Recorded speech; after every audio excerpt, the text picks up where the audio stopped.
Matag bulan sa Hulyo ginasaulog ang Nutrition Month. Ug tungod wala pay klase karon, nakatutok ang Davao City Health Office sa paglusad og aktibidad ngadto sa mga barangay. Ani report ni Sheila Vergara Rubio.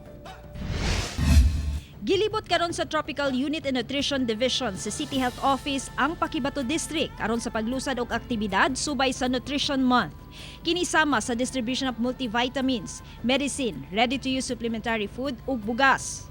Milusad usab sila og mga lecture subay sa tema nga Batang Pinoy sana tol, iwas stunting, sana all, iwas all din sa COVID-19. Nutrition Month celebration kasi karon July, pati deworming month, so nagpurga, input niya ang mga bata na tong mga kaigsuunan na to na lumadiri pa tagaan na tong ready to use supplemental foods.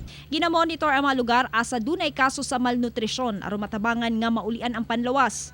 Padayong ginatambag sa mga nutritionist ang saktong pagkaog mga gulay o pagkaon nga puno sa sustansya, pag-inom og tubig o bitamina ingon man saktong oras sa pagpahulay aron himsog ang matag usa.